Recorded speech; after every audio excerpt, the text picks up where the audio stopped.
Alors là, on n'est pas sorti de l'auberge. Voilà une expression qu'on balance souvent sans même y réfléchir. Un peu comme un réflexe. Dès que les galères s'enchaînent, qu'un problème en appelle un autre, ou que la solution semble aussi loin que la retraite à 30 ans, bim, ça sort tout seul. On n'est pas sorti de l'auberge. Et vous avez remarqué? Bienvenue sur la chaîne de la langue française. Quand quelqu'un dit ça, personne ne demande jamais « Mais pourquoi une auberge ?»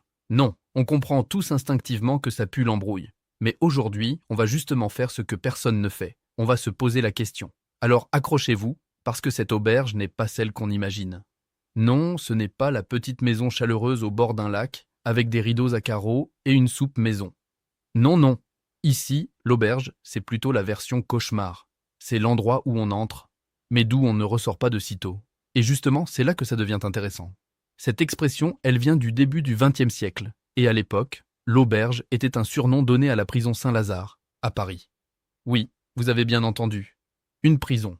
Pas un hôtel 3 étoiles. Là-bas, des femmes étaient enfermées, parfois pendant des années, dans des conditions, comment dire, pas franchement dignes d'un séjour de luxe.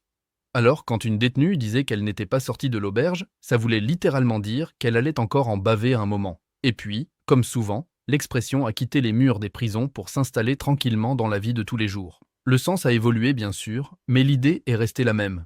Quand on dit qu'on n'est pas sorti de l'auberge, on dit qu'on est englué dans une situation compliquée, dont la sortie semble lointaine, voire inaccessible. Et surtout, qu'on ne voit pas la fin du tunnel.